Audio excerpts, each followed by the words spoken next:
Mr. Torin, in 2019, you received a 15-year sentence. So you were only I don't know how long it doesn't show me when you got out or how long you were in on that, but obviously. I got out of 23. So you got out in 2023, and less than 2 years later, you've got 2 more felonies, which add up to your 11th and 12th felony offense.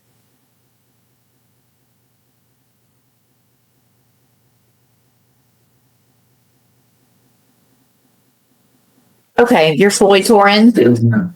And this is cause numbers 25 DCCR 0974 and 25 DCCR 1152. Mr. Torin was previously in court, entered pleas of guilty to attempt to commit theft of property. It was enhanced to a second degree because of priors, and then evading arrest or detention with the vehicle, also enhanced to a second degree. I've received the pre-sentence report, and the agreement was for a cap of 20 years. It looks like it probably could have been habitual, but you guys pled it to just a straight second degree with an open plea to the second, correct? Yes, ma'am. And I've received the pre-sentence report as well as some documents that Mr. Bradford has sent in with regard to Mr. Torin's mental health as well as some physical issues, and one letter as well of support. Have you both had an opportunity to review all of that? Yes, ma'am. Yes, Judge. Are there any additions or corrections to that pre-sentence report? Just the things that I submitted, Judge. Okay, Mr. Bradford, you may proceed. Judge, Mr. Torin has an extensive criminal history. However, as he has gotten older, he has had some health issues. He has vision problems. He has been seen and treated at Spindletop MHMR for some mental health issues. He has a very supportive family who is here today, and I'd ask that the court take that into consideration in determining his sentence.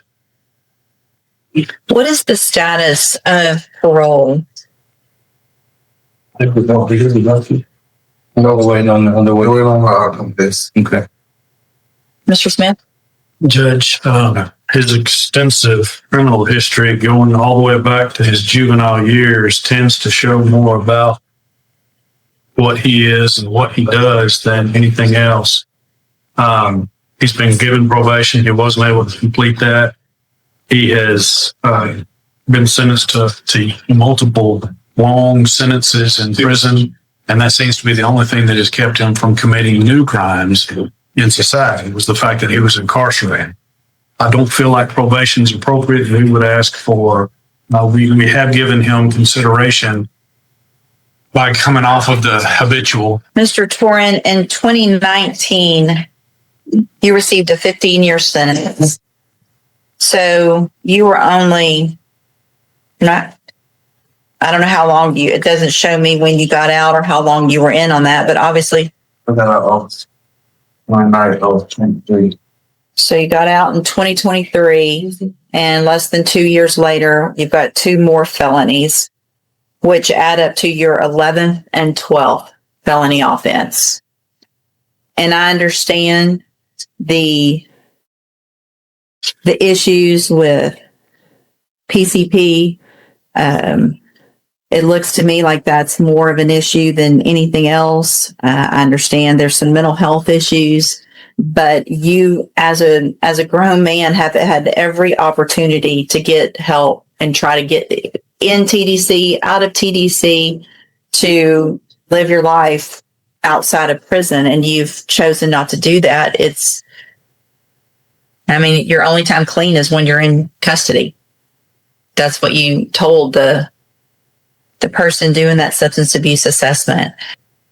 I don't know. I just think it's I appreciate your family being here, and I appreciate the support, and I appreciate this letter, but it's all ridiculous when you look at your criminal history and the fact that you're on parole and you commit 2 more offenses and you're still using drugs, and you haven't it's not like you're a young kid. You know what you need to do to get the help you need to get. and you've made a conscious decision not to do that.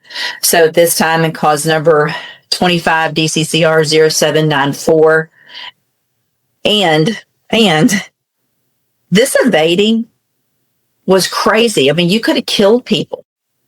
You got used, I think it was twice you almost struck intersection of Interstate 10 and 7th Street, almost struck another vehicle. And then again at 7th Street and Dollinger, you almost struck another vehicle.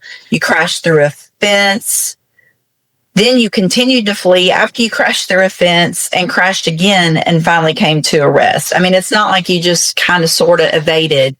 This is your behavior is just a danger to everybody here in Jefferson County. So that being said, 25 DCCR 0794, I'm going to find that you entered your plea of guilty freely and voluntarily, find sufficient evidence to find you guilty, and at this time find you guilty of an attempt to commit theft of property, find that prior conviction true, or the prior convictions true in that case, sentence you to a term of 20 years in the institutional division of the Texas Department of Corrections.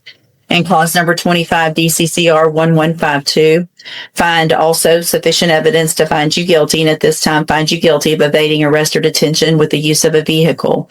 Find that prior conviction true, sentence you in accordance with your agreement to a term of 20 years in the institutional division of the Texas Department of Correction. You will receive credit on each of these sentences for any time that you've been in custody that the law gives you the right to receive.